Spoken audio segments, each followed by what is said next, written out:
Very good evening to all the AP EAPCET warriors. So here in this session we are going to remember quickly all the concepts and examples from these two chapters, Plant Kingdom and Morphology of Flowering Plants. So definitely from these two chapters, whatever we are discussing, you will get at least 3 to 4 questions. You will get at least 3 to 4 questions.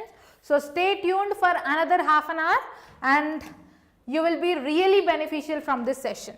So yes, if we have to look into the plant kingdom, initially we have to focus on the classification system, systems of classification in the plant kingdom. As such, we have 3 classification systems.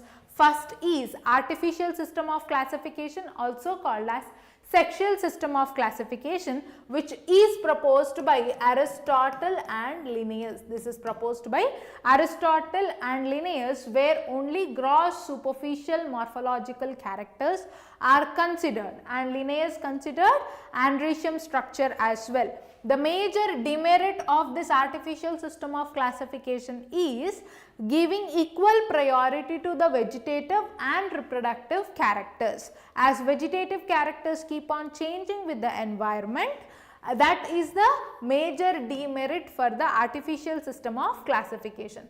Second is the natural system of classification. Best example is Bentham and Hooker system of classification under this. So yes, natural system of classification includes both external and internal characters. Lastly comes the phylogenetic system of classification, which includes Engler-Prandtl system of classification, Hutchinson, Takhtajan, all these scientists comes under phylogenetic system of classification, wherein the evolutionary lineage and phylogenetic relationships are considered for this system of classification. Just one thing beta, you have to remember the proponents of all these 3 systems of classification and the types of classification, that's it. Okay, and next comes the branches of taxonomy. You have numerical taxonomy, which is also called as phonetics, cytotaxonomy, where the cellular constituents are taken into consideration. Next, chemotaxonomy, wherein chemical constituents are considered. For cytotaxonomy, DNA structure, number and behavior is considered. DNA structure, number and behavior. And next, if you look into the plant kingdom, has 5 divisions. What are they? Algae, bryophytes, pteridophytes, gymnosperms and angiosperms. All these 5 divisions, their classes under the divisions and the economic importance, life cycle, everything we are going to explore now, especially with respect to your exam. So how many divisions we have under plant kingdom beta? Algae, bryo, pterido, gymno and angiosperms. Now if you look into this plant kingdom, it has 2 types. One is non-flowering cryptogams, second is flowering phanerogams. These are also called as spermatophytes, that is seed bearing plants. So this non-flowering plants include algae, bryophytes, pteridophytes. Spermatophytes includes gymnosperms and angiosperms. First, if you see algae, the algal division,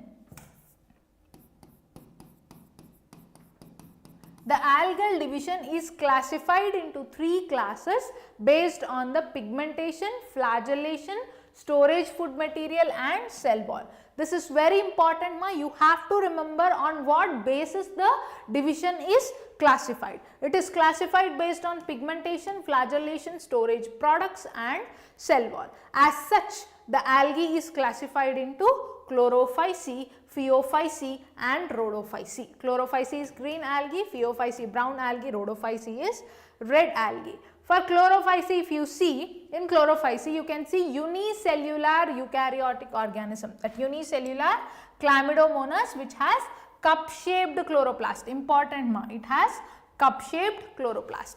Filamentous, if you see, Spirogyra and Eulothrix, these are filamentous green algae, and Spirogyra has spiral or ribbon shaped chloroplast. Next, Chara is having discoid shaped chloroplast. Next comes colonial volvox, colonial shaped volvox, where it has daughter colonies inside it.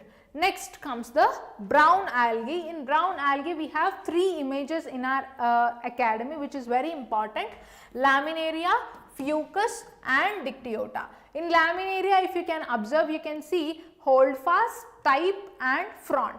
Fucus doesn't have stipe, it just has holdfast and frond, and here you can see air bladders in the frond. Dictyota, you can observe dichotomous branching wherein there is no holdfast here.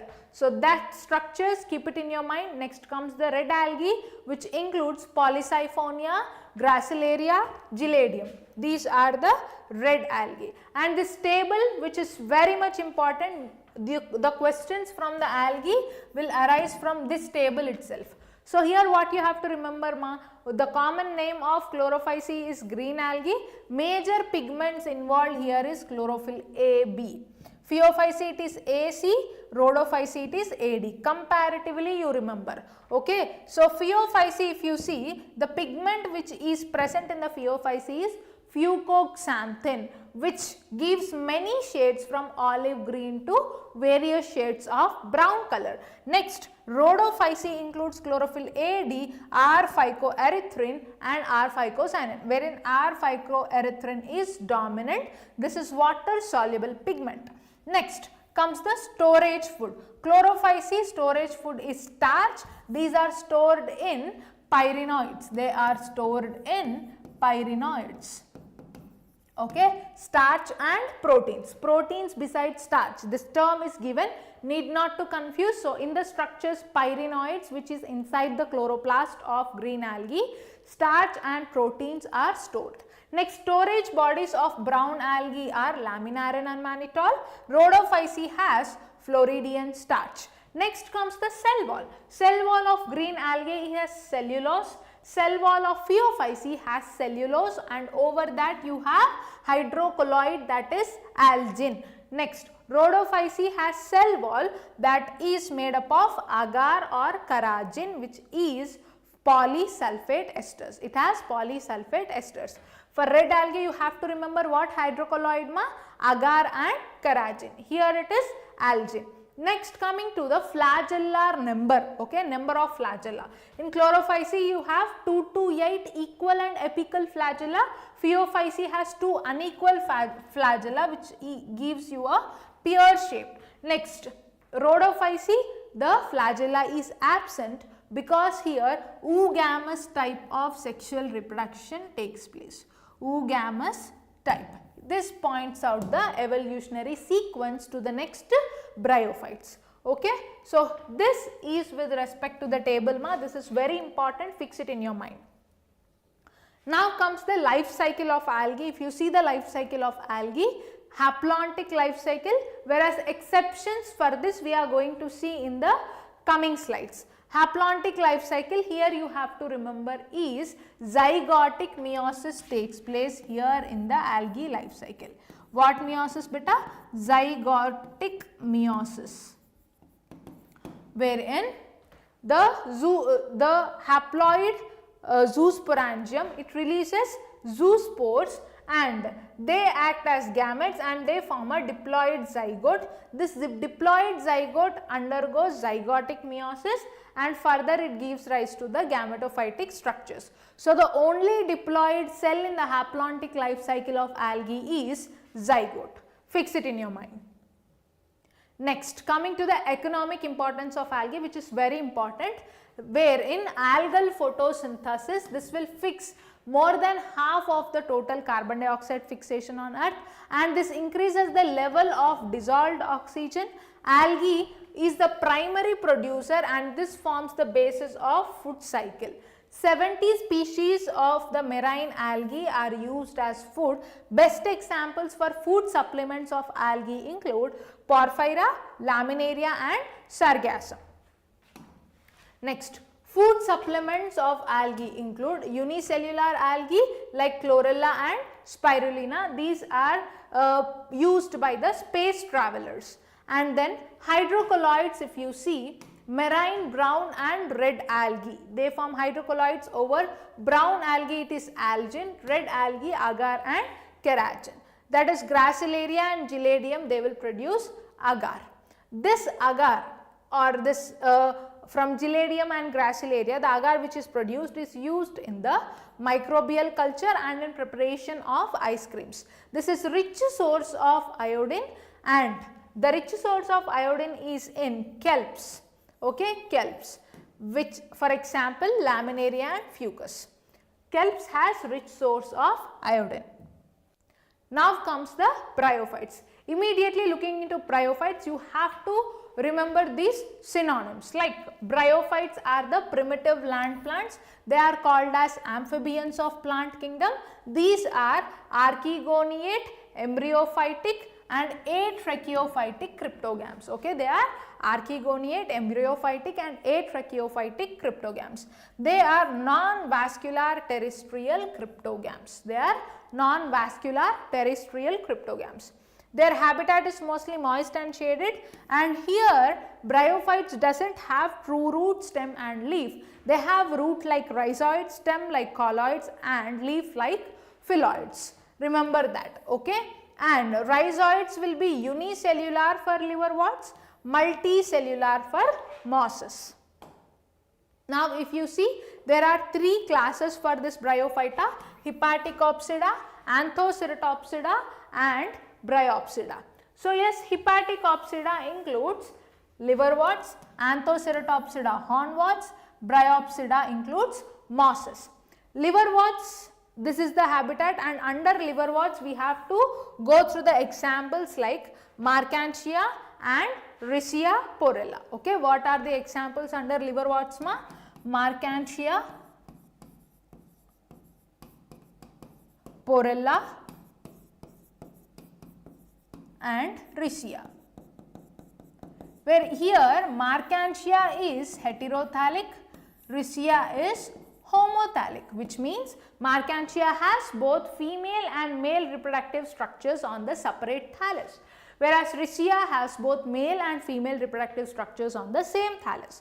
Do remember, ma. So here in the Marchantia, if you consider, this is a dorsiventral structure which is closely appressed to the substratum. It has rhizoids which are unicellular, and to promote the vegetative reproduction it has gymma cups, and the archegoniophore and antheridiophore. Many a times diagram is given, and how you will identify this? Archegoniophore will have this long tubular structures, extensions you can clearly see, whereas antheridiophore doesn't have that, that is just irregular structure over it. Like that you can remember. And when it comes to ploidy, which is very important, ma, all the structures over here are haploid itself, okay.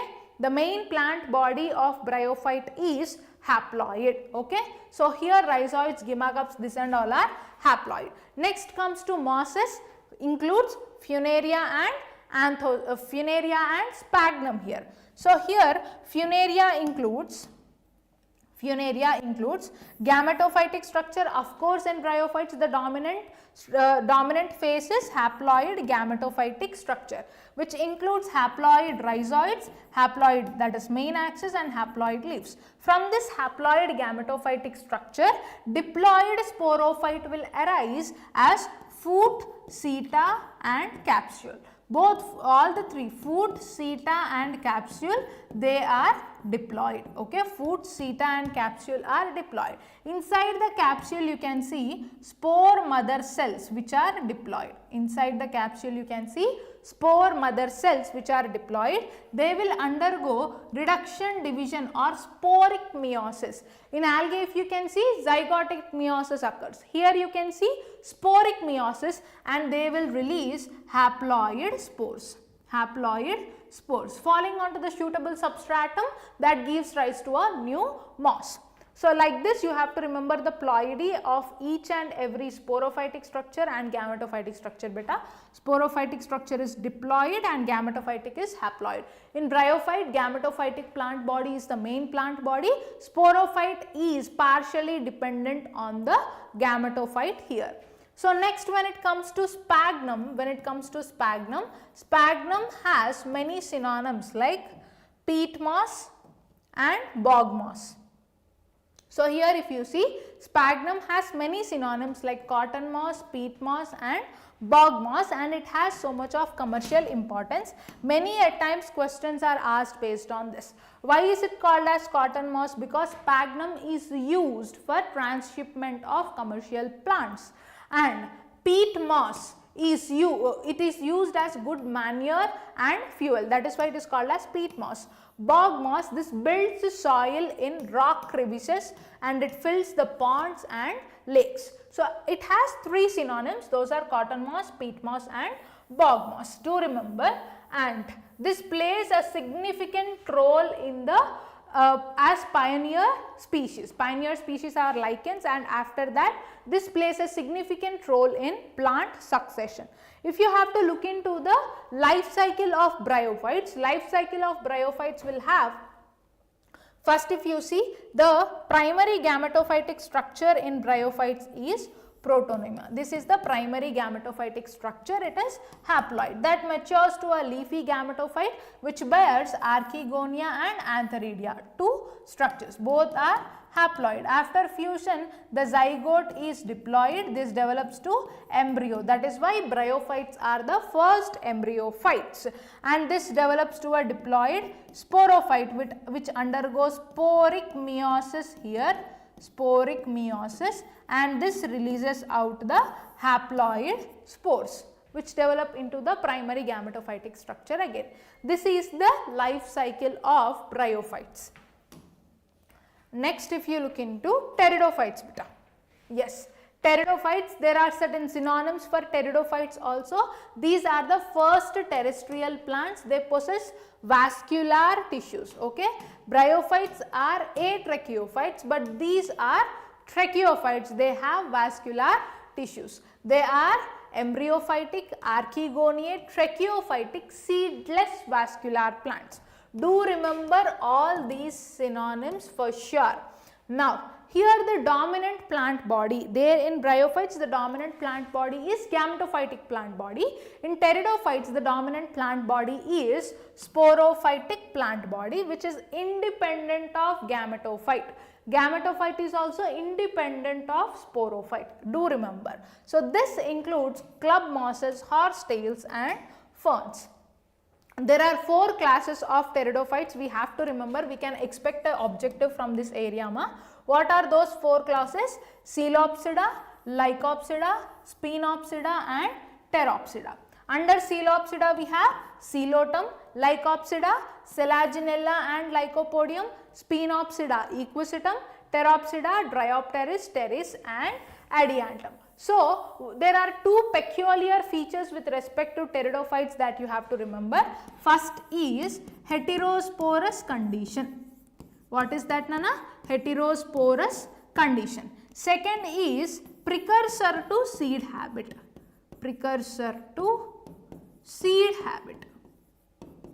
In bryophyte, if you see, all the spores that are released are of same type, that is homosporous.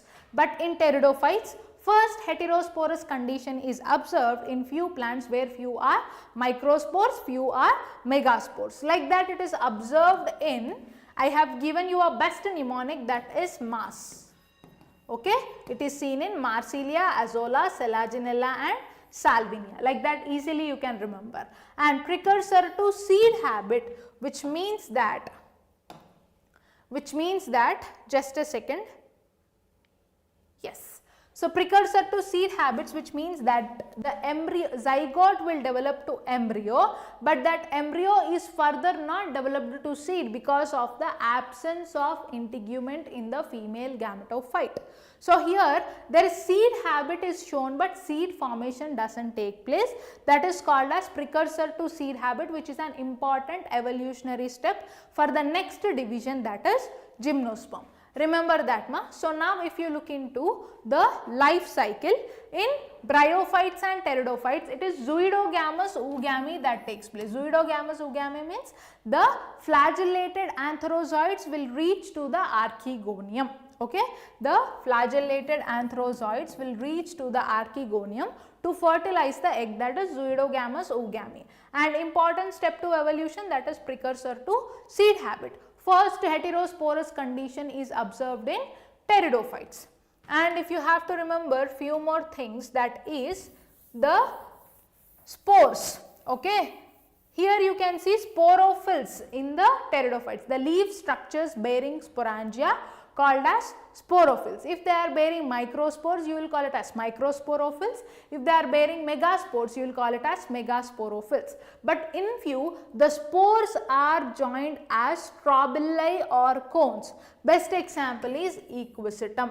You can see strobili or cones. Okay, and here you can see under Pteropsida, Dryopteris, Pteris and Adiantum. Adiantum has best common name, that is walking fern. Do remember. Next comes the gymnosperm. In gymnosperms you can see completely heterosporous condition only, wherein it has gymnosperms are embryophytic, tracheophytic, archegoniate phanerogams. They have primitive seed formation is observed here. Pre-fertilization, ovules are not enclosed in the ovary, but post-fertilization, therefore post-fertilization seeds are not covered by seed coats or fruit wall. We all know after fertilization, ovule turns to seed and ovary turns to fruit or fruit wall. So here, as there is no ovary wall, there is no seed coat or fruit wall here. And if you see, the smallest gymnosperm is Zamia, largest gymnosperm Sequoia, and living fossil, that is Ginkgo, which has fan shaped leaves. All the points which I am discussing, you fix it in your mind, ma, because this we can expect as objectives. Okay, all the examples very important. So here if you can see two types of sporophylls here also, microsporophylls and megasporophylls. In gymnosperms you can see cones, that is male cone if it is having microspores and female cone if it is having megaspores. So here pollen grains are the male gametophytes, and in bryophytes and pteridophytes you can see antherozoids. In gymnosperms it is pollen grains which are male gametophytes. Those will enter into the archegonia through a pollen tube, so it is called as siphonogamous oogamy. In bryophytes and pteridophytes it is zooidogamous oogamy, and here it is siphonogamous oogamy. So here you can see inside the archegonia one of the cell that is differentiate to, this is haploid, right? So here the haploid megaspore here before fertilization.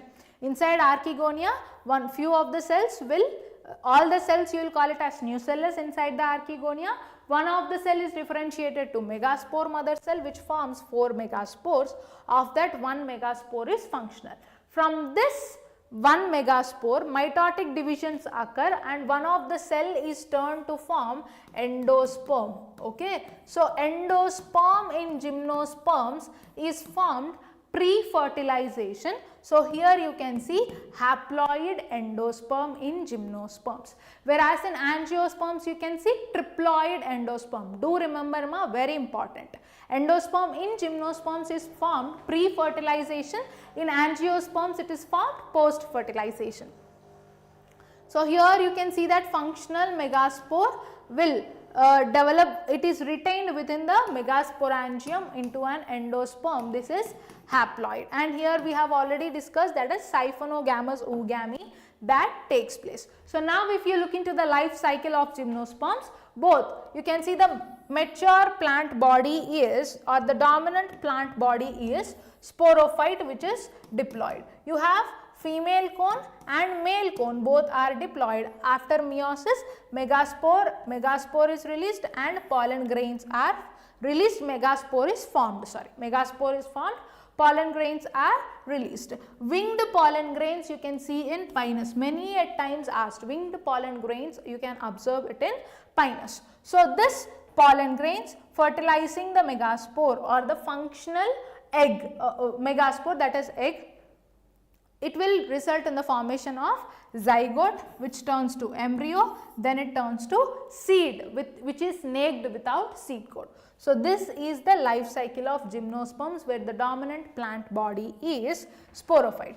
Now with respect to gymnosperms, two more things you have to remember, ma. Vascular tissues, okay, vascular tissues, vascular bundles with respect to, you know, xylem and phloem, okay, yes. So what are they? Xylem and phloem. If you look into xylem, few structures are absent, like tracheids are present, but here in xylem, vessels are absent in gymnosperms. Many at times asked in the exam, vessels are absent in gymnosperms. If you consider phloem, companion cells are absent, and in the place of companion cells you have albuminous cells, okay, and sieve tube cells are absent, in the place of sieve tube cells you have sieve cells. So clear? So in gymnosperms you can see vessels are absent and companion cells and sieve tube cells are absent. In the place of companion cells you have albuminous cells, and in the place of sieve tubes you have sieve cells in gymnosperms. Very important, remember.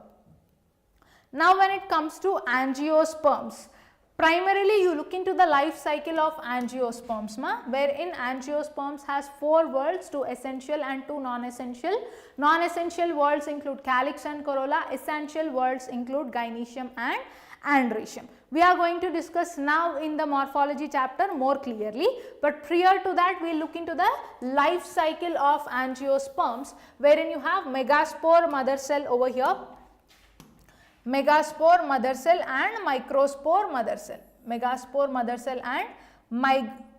just a second, here you can see megaspore mother cell, here microspore mother cell, both undergoing meiosis. Microspore mother cell will release 4 pollen grains or 4 microspores which mature to pollen grains, but megaspore mother cell will give out only 1 functional megaspore which undergoes 3 sequential mitotic divisions to form haploid embryo sac. This forms haploid embryo sac, and this pollen grain through siphonogamous oogame, this fertilizes the egg and polar nuclei inside the embryo sac. So in angiosperms, the prominent feature observed is double fertilization, okay, wherein double fertilization includes syngamy and triple fusion. Syngamy wherein male gamete fuses with egg forming a zygote, okay. Triple fusion where male gamete fuses with polar nuclei forming triploid endosperm. Clear, ma? So yes, double fertilization is observed in the angiosperms, and in angiosperms you can see the dominant plant body is sporophyte and the life cycle is diplontic life cycle. We are going to explore more of the angiosperms in morphology. Before that, we will look into the life cycles quickly. Haplontic life cycle is seen in algae. The only diploid cell in this haplontic life cycle is what? Only diploid cell is zygote, and here in the haplontic life cycle what meiosis takes place, beta? Zygotic meiosis. So here if you see gametophyte, which is dominant, photosynthetic and free living, and sporophyte is just one celled zygote. This undergoes zygotic meiosis. Examples include volvox, Pyrogyra and some species of Chlamydomonas. And if you see the exceptions for this, fucus, which is the brown algae, where you will also call it as rockweed, okay, rockweed or fucus, just a second, yes, rockweed or fucus. This undergoes diplontic life cycle, and Ectocarpus polysyphonia, they undergo haplodiplontic life cycle. Now when it comes to haplodiplontic life cycle, you will see it in bryophytes and pteridophytes, and some algae like Ectocarpus polysyphonia and kelps, where you can see equal time interval of its lifespan for both haploid and diploid phases. Next, that is diplontic life cycle, you will see it in all gymnosperms and angiosperms, and fucus, which is the brown algae, common name of fucus is rockweed. With this, we have finished the quick revision of plant kingdom beta. Now let us get started for morphology as well. Morphology of flowering plants, wherein initially from regions of the roots we may expect the question.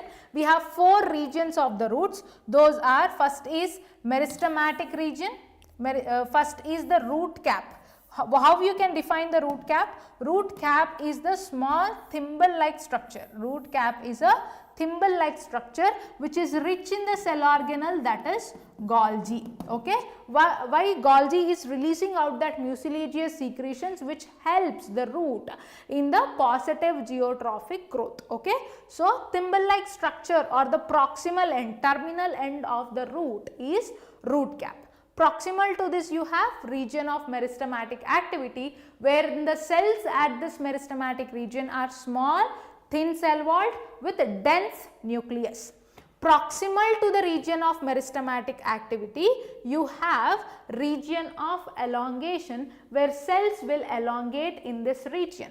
Proximal to the region of elongation, you have region of maturation. From this region of maturation, you can see root hairs. So you have to remember all these 4 regions, and major thing you have to remember is which is proximal to what. Okay, so this is all about regions of the root.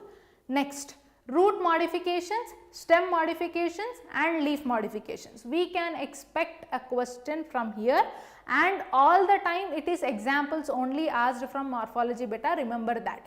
From floral characters also, based on the symmetry, position of the ovary, we have placentation, aestivation. From these 4 areas, definitely we can expect a question with respect to the examples. So let us quickly memorize all of them. Yes. Taproots, root modification, you can see it in carrot, turnip and radish. Carrot, turnip and radish. Next, fibrous roots you can be seen in asparagus. Adventitious roots you can observe it in sweet potato. Prop roots you can see it in banyan tree. Stilt roots in maize and sugarcane. Hostorial roots, partial hostorial roots, like only xylem they are injected, like those roots are dwelling into the xylem of the preceding plant. Only xylem, that is partial parasites include viscum and striga. Complete parasites which gets into both xylem and phloem bundles of the plant, those are complete parasites include Rafflesia and Cuscuta. Next, epiphytes include Vanda and chlorophyllous roots, that is Taeniophyllum is the best example. Next, nodular roots, whenever you get the term nodular roots, fix it in your mind, that is from the family Fabaceae or Leguminosae. Next, respiratory roots or breathing roots or pneumatophores includes the examples Rhizophora and Avicennia. Okay, all these are the examples of root modifications. Each and every root modification example should be in your mind. Next comes the stem modifications. In stem modifications, you can see 3 types of stem modifications, that is underground, subaerial and aerial stem modifications. Underground stem modification under stem tuber, the best example is potato. rhizome includes ginger and turmeric. Corm includes Amorphophallus and Colocasia. Bulb includes, this bulb is both the modifications for leaf and shoot beta, which includes onion, lily and garlic. Okay, these are the examples. Fix it in your mind. Next, when it comes to runner, the best example for runner is oxalis, strawberry. Okay, these are the examples for runner. Stolon includes nerium and jasmine. Offset includes pistia and eichhornia. Sucker examples include what?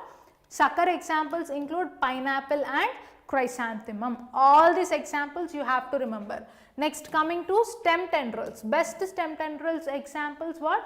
Gourds, grapevine and gourds. Those are the examples for stem tendrils. Thorns. Examples for thorns include what, Nana?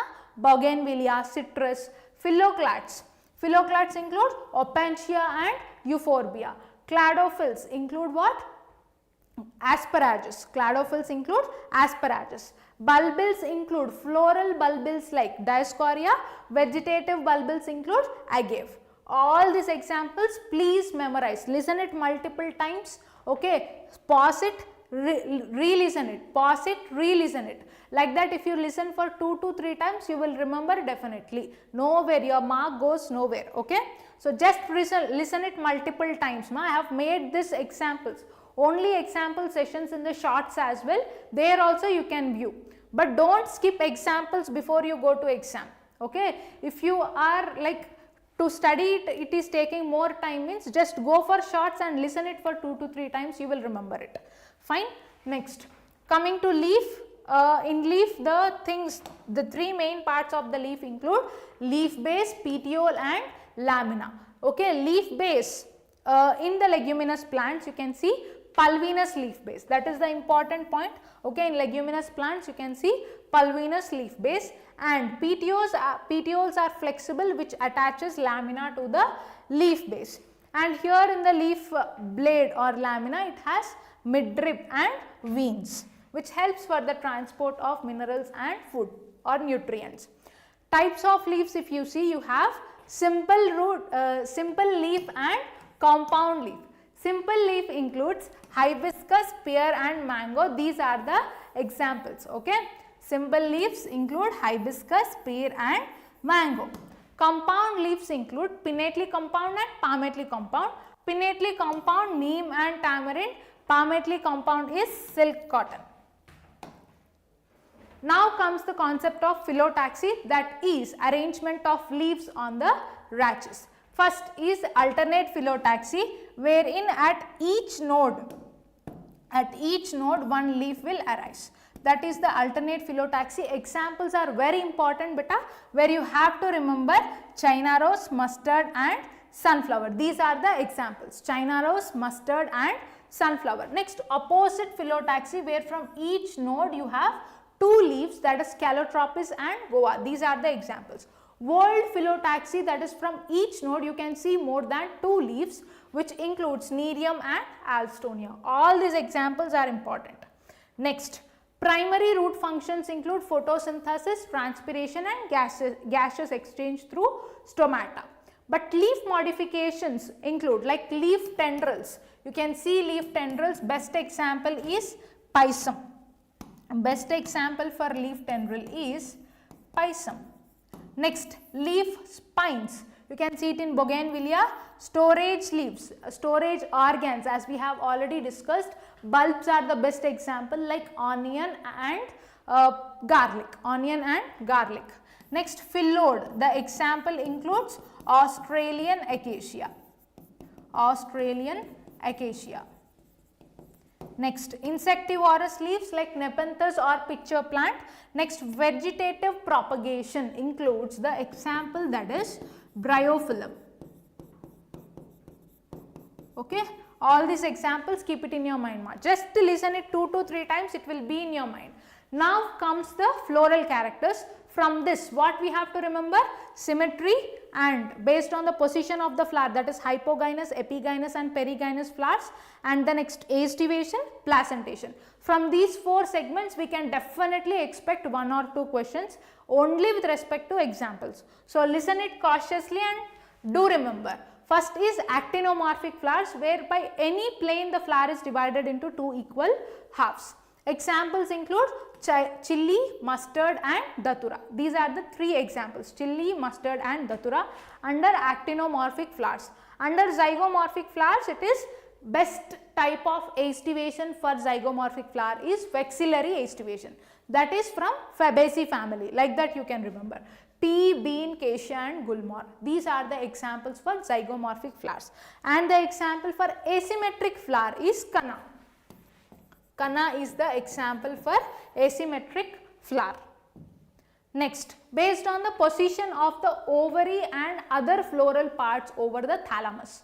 First is hypogynous flower, which has superior ovary. Hypogynous flowers which has superior ovary, wherein you can see the other floral parts are situated below the ovary and ovary is superior.